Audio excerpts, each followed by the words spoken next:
프롤로그 역사 속 한 인물의 궤적. 여러분 안녕하십니까? 오늘 저는 한반도 분단사에서 가장 중요하면서도 논란이 많은 인물, 김일성에 대해 이야기하려 합니다. 그는 과연 누구였을까요? 어떻게 해서 북한 3천만 명의 운명을 70년 넘게 좌우하는 권력을 손에 쥘 수 있었을까요? 이 질문에 답하기 위해서는 1945년 해방공간의 복잡한 정치 상황으로 돌아가야 합니다. 당시 한반도는 36년간의 일제강점에서 벗어났지만 곧바로 미국과 소련이라는 두 초강대국의 각축장이 되었습니다. 38도선 북쪽을 점령한 소련은 자신들의 이익에 부합하는 정권을 세우려 했고 그 과정에서 선택된 인물이 바로 김일성이었습니다. 오늘 제가 들려드릴 이야기는 철저히 역사적 사실에 기반합니다. 북한에 과장된 선전도, 남한의 감정적 비판도 배제하고 가능한 한 객관적인 자료와 증언을 바탕으로 김일성이라는 인물이 어떻게 소련의 지원을 받아 북한의 최고 지도자가 되었는지 추적해 보겠습니다. 이는 단순히 한 개인의 성공담이 아닙니다. 이것은 강대국의 냉혹한 계산과 약소국의 비극적 운명, 그리고 그 틈새에서 기회를 포착한 한 인물의 야망이 맞물려 빚어낸 현대사의 한 단면입니다. 일부 만주 벌판의 김성주, 그리고 김일성의 탄생. 김성주라는 이름의 소년. 김일성의 본명은 김성주입니다. 1912년 4월 15일 평안남도 대동군 고평면에서 태어났다고 알려져 있습니다. 그의 아버지 김영직은 기독교 집안 출신으로 민족의식이 강했던 인물이었고 어머니 강반성 역시 독실한 기독교 신자였습니다. 흥미롭게도 훗날 무신론 공산국가를 세운 김일성의 가정은 기독교적 배경을 가지고 있었던 것입니다. 1920년 8살의 김성주는 가족과 함께 만주로 이주합니다. 당시 수많은 조선인들이 일제의 압박을 피해 만주로 건너갔는데 김성주의 가족도 그중 하나였습니다. 만주 지린성 화전연에 정착한 김성주는 그곳에서 중국어를 익히며 성장했습니다. 이 시기의 경험은 그에게 매우 중요했습니다. 그는 조선인이면서도 중국어에 능통했고 만주라는 복잡한 정치적 공간을 몸으로 체험했습니다. 1926년 김성주는 아버지를 여의게 됩니다. 가난한 집안의 장남으로서 생계를 걱정해야 했지만 동시에 항일 운동에도 관심을 갖기 시작했습니다. 1920년대 후반 만주는 항일 운동의 중심지였습니다. 독립군과 공산주의자들이 뒤섞여 일본에 맞서 싸우고 있었고 젊은 김성주도 이들의 영향을 받았습니다. 동북항일연군의 젊은 지휘관. 1931년 만주사변이 일어나면서 일본은 만주 전체를 점령하고 괴뢰국가 만주국을 세웁니다. 이 시기 김성주는 본격적으로 공산주의 무장투쟁에 가담하게 됩니다. 그는 중국 공산당 산하의 동북항일연군에 가입했고 여기서 김일성이라는 이름을 사용하기 시작합니다. 김일성이라는 이름에는 흥미로운 배경이 있습니다. 이 이름은 원래 일제강점기 조선인들 사이에서 전설적인 항일 영웅의 이름으로 전해지고 있었습니다. 여러 항일 투사들이 이 이름을 사용했다는 설도 있지만 1930년대 중반부터는 김성주가 이 이름을 자신의 정체성으로 만들어갔습니다. 김일성은 동북항일연군에서 점차 두각을 나타냈습니다. 그는 용맹했고 게릴라전에 능했으며 부하들을 이끄는 카리스마가 있었습니다. 특히 1937년 6월의 보천보 전투는 그의 이름을 널리 알린 사건이었습니다. 보천보 전투의 진실. 보천보 전투는 김일성이 이끄는 유격대 약 200명이 함경남도 보천보를 습격한 사건입니다. 이들은 일본 경찰 주재소와 면사무소를 공격했고 일본 경찰관 몇 명을 사살했습니다. 군사적으로는 작은 규모의 게릴라전이었지만 정치적 상징성은 컸습니다. 만주에서 활동하던 항일부대가 국경을 넘어 조선 땅을 직접 공격한 것이기 때문입니다. 당시 동아일보를 비롯한 조선 내 신문들이 이 사건을 대대적으로 보도하면서 김일성이라는 이름이 조선인들 사이에 알려지기 시작했습니다. 하지만 대부분의 조선인들은 김일성이 구체적으로 누구인지 어떻게 생겼는지는 알지 못했습니다. 그저 김일성이라는 전설적인 항일 영웅의 이름만 기억했을 뿐입니다. 소련으로의 후퇴, 그리고 운명의 전환점. 하지만 1930년대 후반으로 가면서 상황은 급변했습니다. 일본 관동군의 토벌작전이 점점 더 조직적이고 강력해졌습니다. 동북항일연군은 큰 타격을 입었고 대부분의 부대가 괴멸되었습니다. 김일성의 부대도 예외가 아니었습니다. 1940년 더 이상 만주에서 버틸 수 없게 된 김일성은 남은 부대원 몇십 명을 이끌고 소련 영토인 연해주로 후퇴합니다. 이것이 김일성 인생의 결정적 전환점이었습니다. 만약 그가 만주에서 계속 활동하다가 일본군에게 사살되었다면 역사는 완전히 달라졌을 것입니다. 소련으로 건너간 김일성과 동료들은 하바롭스크 인근의 야영지에서 소련군의 보호를 받으며 훈련을 받았습니다. 이들은 더 이상 중국 공산당 소속의 유격대원이 아니라 소련의 통제 하에 있는 군인이 되었습니다. 이부 소련의 체스판 위에 놓인 말 88특별여단의 조선인 대위 1942년 소련은 중국인과 조선인 항일 투사들을 모아 제88독립보병여단을 창설합니다. 이 부대는 대일전을 대비한 정찰 및 특수공작 부대였습니다. 김일성은 여기서 제1대대장이 되었고 소련군 대위 계급을 받았습니다. 이 시기가 김일성에게는 매우 중요했습니다. 그는 소련식 군사 훈련을 받았고 소련군의 명령체계와 정치장교 시스템을 익혔습니다. 또한 러시아어를 어느 정도 구사할 수 있게 되었고 소련 당국자들과 직접 소통할 수 있었습니다. 더 중요한 것은 이 시기 소련군 정보기관이 김일성을 주목하기 시작했다는 점입니다. 소련은 전후동아시아 질서를 염두에 두고 각국에서 활용할 수 있는 인재들을 물색하고 있었습니다. 김일성은 그 후보 중 하나였습니다. 1945년 2월 김일성은 88여단에서 아들을 낳습니다. 훗날 북한의 2대 지도자가 되는 김정일입니다.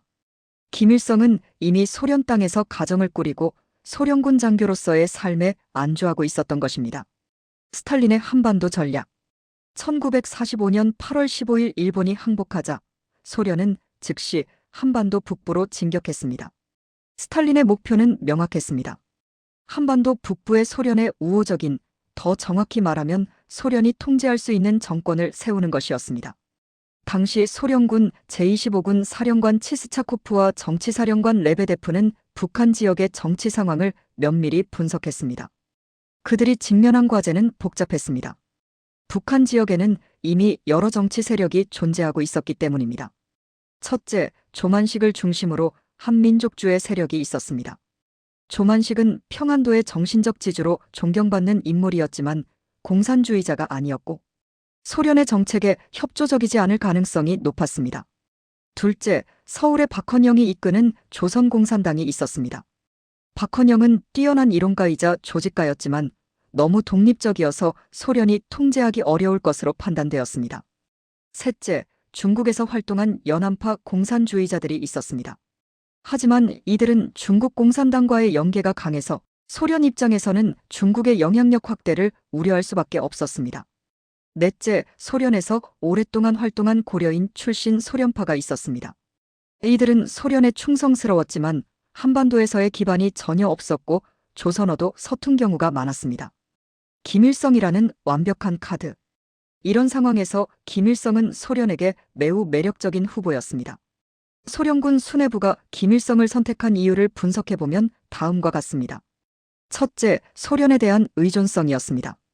김일성은 소련 땅에서 보호받았고 소련군 장교로 승진했으며 소련식 군사정치 시스템에 깊이 의존하고 있었습니다. 그는 중국 공산당보다 소련에 더 직접적으로 신세를 진 인물이었습니다. 둘째, 항일투쟁의 상징성이었습니다.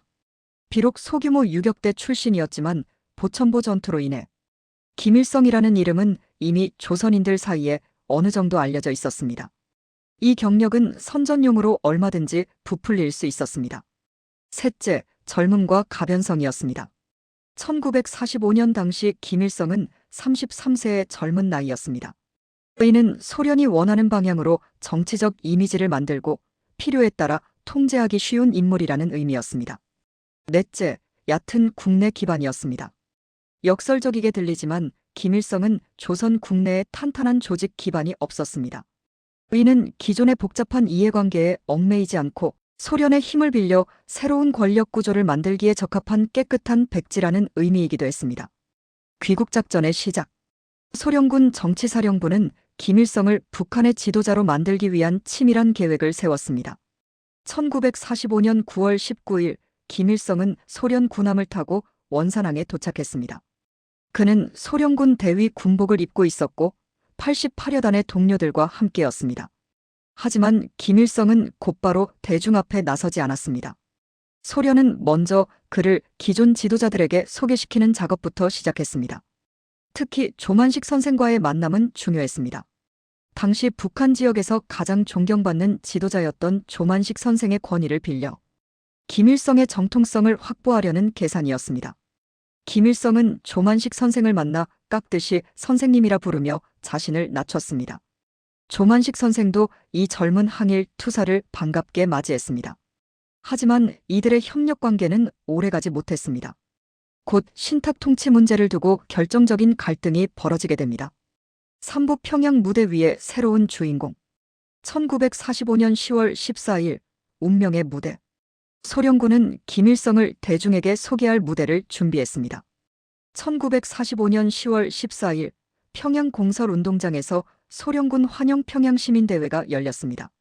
이날 행사는 표면적으로는 소련군을 환영하는 시민대회였지만 실제로는 김일성을 북한의 지도자로 데뷔시키는 정치적 쇼였습니다.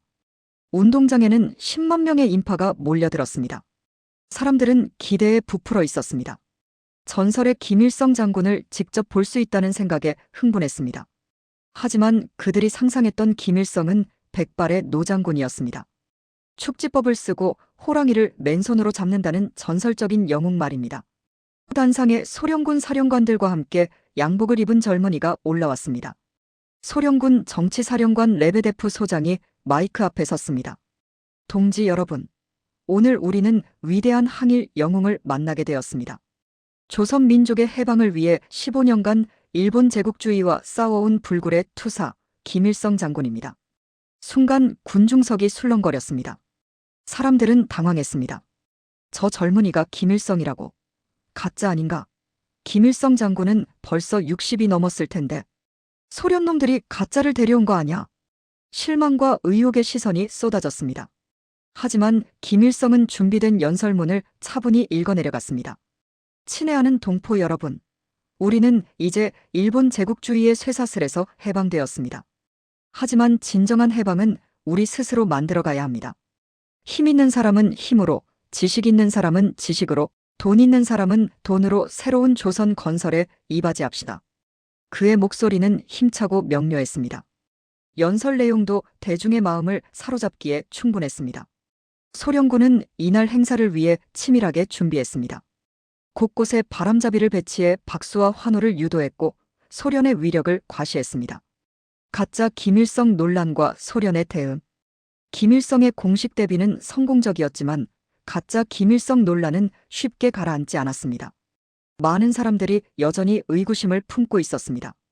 일부는 공개적으로 저 사람이 진짜 김일성이 맞느냐고 질문하기도 했습니다. 소련과 김일성은 이 문제를 해결하기 위해 체계적인 선전 작업에 나섰습니다. 첫째, 언론을 통해 김일성의 항일 투쟁사를 대대적으로 홍보했습니다. 보천보 전투를 비롯한 그의 무용담이 신문과 방송을 통해 반복해서 소개되었습니다. 둘째, 김일성과 함께 활동했던 동료들의 증언을 활용했습니다. 88여 단 출신들이 김일성의 정체성을 보증하는 역할을 했습니다. 셋째, 기존 지도자들의 권위를 빌렸습니다. 조만식 선생을 비롯한 원로들이 김일성을 후배 독립운동가로 인정하고 소개해 주었습니다. 넷째, 대중 접촉을 늘렸습니다. 김일성은 각종 행사와 집회에 참석해 직접 연설하고 민중들과 만나는 기회를 늘려갔습니다. 이런 노력의 결과 점차 김일성에 대한 의혹은 줄어들었습니다. 설령 일부가 여전히 의심을 품더라도 소련이라는 강력한 후견인을 가진 김일성의 권력은 흔들리지 않았습니다. 토지개혁 민심을 사로잡은 결정적 승부수. 김일성이 대중의 지지를 확보하기 위해 던진 가장 강력한 카드는 토지개혁이었습니다. 1946년 3월 5일 북조선 임시인민위원회는 토지개혁에 관한 법령을 발표했습니다. 이 법령의 핵심은 간단했습니다. 무상몰수, 무상분배.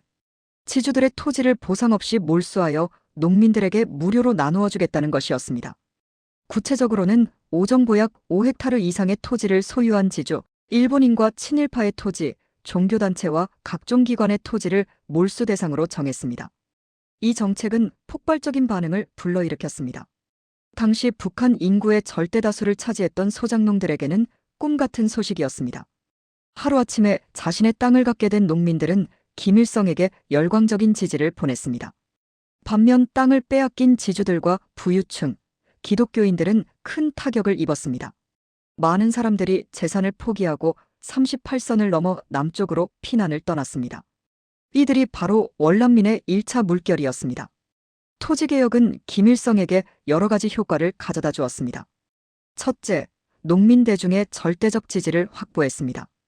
둘째, 기존 지배층을 제거하여 사회구조를 재편했습니다. 셋째, 자신의 권력 기반을 공고히 했습니다. 산업 국유화와 사회주의 체제 구축. 토지개혁에 이어 김일성은 주요 산업의 국유화를 추진했습니다. 1946년 8월 10일 산업, 교통운수, 재신, 은행 등의 국유화에 관한 법령이 발표되었습니다. 이 법령에 따라 일본인 소유의 공장과 광산, 민족 반역자의 재산, 중요 산업시설들이 모두 국가 소유로 전환되었습니다. 북한 경제의 90% 이상이 국가관리 하에 들어간 것입니다. 동시에 남녀평등권 법령, 노동법령 등 진보적인 사회정책들이 연이어 발표되었습니다. 이런 정책들은 표면적으로는 사회주의적 이상을 실현하는 것처럼 보였지만 실제로는 김일성 정권이 사회 전체를 통제할 수 있는 시스템을 구축하는 과정이었습니다. 경쟁자들의 제거. 권력을 공고히 하기 위해서는 경쟁자들을 제거해야 했습니다. 김일성은 이 작업을 매우 체계적으로 진행했습니다. 먼저 민족주의 세력부터 정리했습니다. 1945년 12월 모스크바 삼상회의에서 한반도 신탁 통치가 결정되자 조만식 선생은 결사반대 입장을 분명히 했습니다. 하지만 소련의 지령을 받은 김일성은 찬탁으로 돌아섰습니다. 신탁 통치는 우리의 완전한 독립을 위한 과도적 조치입니다. 소련과 같은 우방국의 도움을 받아 민주주의 국가를 건설해야 합니다. 김일성의 이런 입장 변화는 조만식 선생과의 결별을 의미했습니다. 소련군은 조만식 선생을 연금시켰고 그가 이끌던 조선민주당을 무력화시켰습니다. 조만식 선생은 1950년 한국전쟁 중에 사망할 때까지 사실상의 감금 상태에 놓였습니다. 다음으로는 공산주의 내부의 경쟁자들을 정리했습니다. 서울의 박헌영과의 주도권 경쟁에서 김일성은 소련의 지원을 받아 우위에 섰습니다. 1945년 12월 김일성은 북조선공산당을 창당하여 박헌영의 조선공산당으로부터 독립했습니다. 국내파 공산주의자들 중에서도 김일성의 노선에 반대하는 인물들이 있었습니다. 오기석 같은 인물들은 토지개혁의 속도가 너무 빠르다고 비판하거나 소련에 대한 과도한 의존을 우려했습니다. 김일성은 이들을 종파주의자, 좌경모험주의자 등으로 몰아숙청했습니다. 사부 조선민주주의인민공화국의 탄생, 북조선 임시인민위원회 사실상의 단독정부. 1946년 2월 8일은 북한 정권사에서 매우 중요한 날입니다. 이날 북조선 임시인민위원회가 수립되었고 김일성이 위원장으로 선출되었습니다. 이름은 임시였지만 이것은 사실상 북한 지역의 단독정부였습니다. 북조선 임시인민위원회는 행정, 입법, 사법의 모든 권한을 가지고 있었습니다. 김일성은 이 기구의 수장으로서 북한 지역의 최고 권력자가 되었습니다. 물론 그 위에는 소련군 사령부가 있었고 중요한 정책은 소련의 승인을 받아야 했습니다. 하지만 조선인 지도자 중에서는 김일성이 절대적인 위치에 올랐습니다. 김일성은 이 시기부터 본격적인 국가 건설 작업에 착수했습니다. 각 도, 시, 군에 인민위원회를 설치하여 행정체계를 정비했고 인민재판소를 설치하여 사법체계를 구축했습니다. 또한 보안대를 조직하여 치안과 정보 업무를 담당하게 했습니다. 당 조직의 장악. 권력의 또 다른 축은 당 조직이었습니다. 1946년 8월 북조선공산당과 조선신민당이 합당하여 북조선노동당이 창당되었습니다. 김일성은 당 중앙위원회 위원장이 되었습니다. 북조선노동당의 창당은 김일성에게 여러 가지 의미가 있었습니다. 첫째, 공산주의 세력을 자신의 지도 하에 통합했습니다. 둘째, 서울의 박헌영으로부터 완전히 독립했습니다. 셋째, 소련파, 연안파, 국내파 등 다양한 계파를 자신의 통제하에 두었습니다. 하지만 당 내부의 권력 투쟁은 계속되었습니다. 각 파벌들은 여전히 자신들의 영향력을 확대하려 했고, 김일성은 이들을 견제하고 통제하는 데 많은 에너지를 쏟아야 했습니다. 이 과정에서 그는 점차 자신의 만주 빨치산 동료들을 핵심 위치에 배치하며 권력을 집중시켜 나갔습니다. 조선인민군 창설과 군사 권력 장악. 세 번째 권력의 축은 군대였습니다. 어떤 독재 체제든 최종적으로는 군사력에 의존할 수밖에 없기 때문입니다. 김일성은 이 점을 잘 알고 있었습니다. 1946년부터 북한에서는 본격적인 군대 건설이 시작되었습니다. 처음에는 보안대라는 이름으로 시작했지만 점차 규모가 커지고 조직이 체계화되었습니다. 1948년 2월 8일 마침내 조선인민군이 공식 창설되었습니다. 김일성은 조선인민군 최고사령관이 되었습니다. 그는 자신의 만주 빨치산 동료들을 군의 핵심 위치에 배치했습니다. 최용건, 김책, 최연 등이 그들이었습니다. 이들은 김일성과 생사고락을 함께한 사람들로 절대적인 충성을 바쳤습니다. 소련도 북한군 건설을 적극 지원했습니다. 소련군 고문단이 파견되어 북한군을 훈련시켰고 막대한 양의 무기와 장비를 제공했습니다. T-34 전차, 야크 전투기, 각종 대포와 소총 등이 북한으로 흘러들어왔습니다. 이렇게 해서 김일성은 당, 정부, 군대라는 권력의 삼축을 모두 장악하게 되었습니다. 이제 그를 견제할 수 있는 세력은 북한 내부에 존재하지 않았습니다. 1948년 9월 9일 조선민주주의인민공화국 수립. 한편 남쪽에서는 1948년 5월 10일 총선거가 실시되었고 8월 15일 대한민국 정부가 수립되었습니다. 이승만이 초대 대통령에 취임했습니다. 북한도 이에 대응했습니다. 사실 그들은 남한보다 훨씬 전부터 단독정부 수립을 준비하고 있었습니다.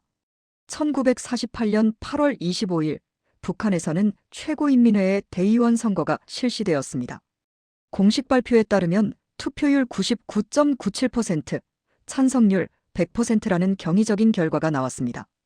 1948년 9월 2일부터 10일까지 최고인민회의 제1차 회의가 열렸습니다. 9월 8일 헌법이 채택되었고 9월 9일 조선민주주의인민공화국이 공식 선포되었습니다.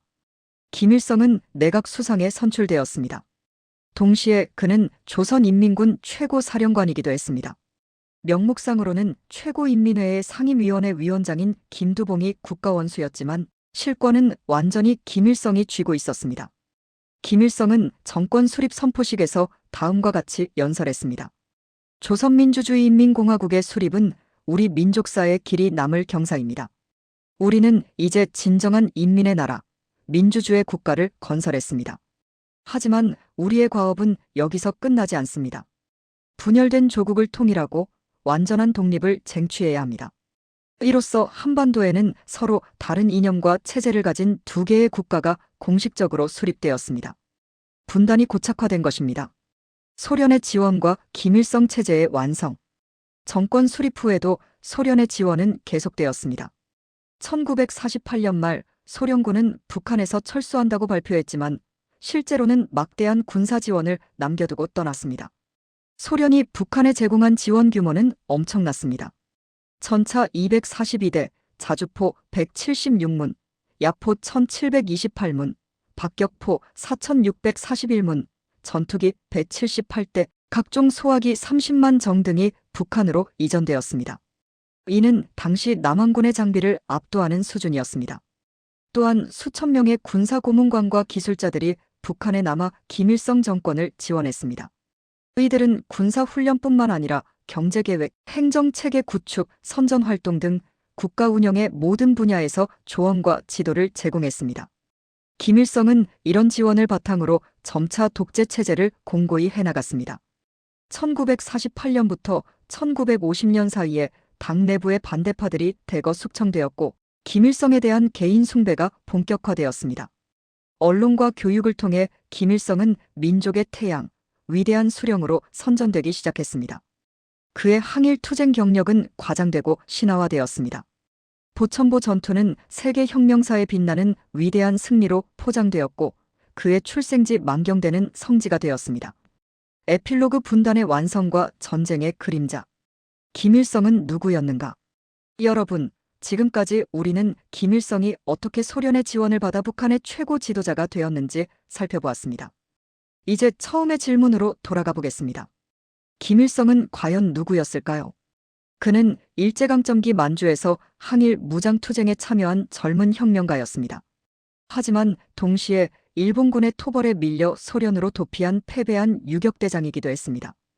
그는 소련 땅에서 소련군 장교로 재탄생했고 해방과 함께 소련이 필요로 하는 한반도 북부의 대리인 역할을 맡게 되었습니다. 김일성의 권력 장악 과정은 개인의 능력만으로는 설명할 수 없습니다. 그 배후에는 소련이라는 강력한 후견인이 있었습니다. 소련의 군사적 지원, 정치적 보호, 선전 활동이 없었다면 김일성이 북한의 지도자가 될 수는 없었을 것입니다. 하지만 동시에 김일성 개인의 정치적 감각과 기회주의적 처신도 무시할 수 없습니다. 그는 소련의 의도를 정확히 파악했고 그들이 원하는 역할을 충실히 수행했습니다.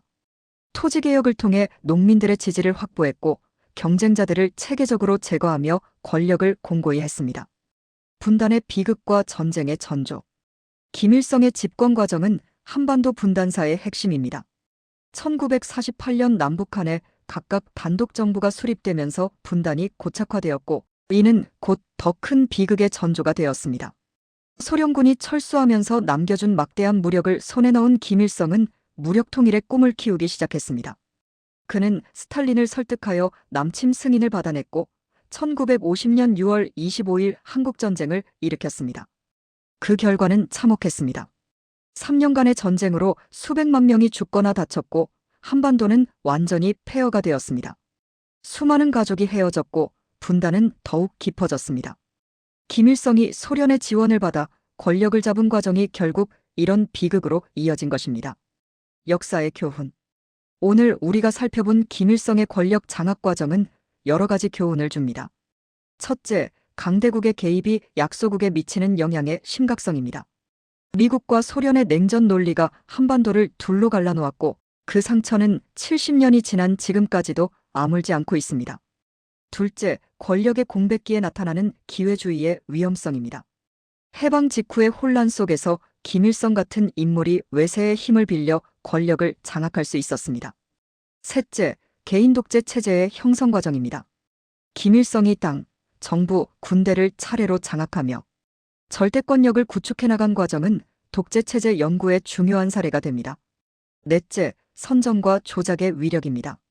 소련과 김일성은 언론과 교육을 통해 역사를 왜곡하고 개인 숭배를 만들어냈습니다. 이는 정보의 중요성과 비판적 사고의 필요성을 보여줍니다. 마무리하며 김일성이 북한의 수장이 된 과정은 단순한 개인사가 아닙니다. 이것은 20세기 냉전사의 한 단면이자 한반도 분단사의 출발점입니다. 그가 구축한 체제는 그의 아들 김정일, 손자 김정은으로 3대째 세습되어 오늘날까지 이어지고 있습니다. 우리는 이 역사를 기억하고 이해해야 합니다. 그래야만 같은 비극이 반복되지 않도록 할 수 있고 통일된 미래를 준비할 수 있습니다.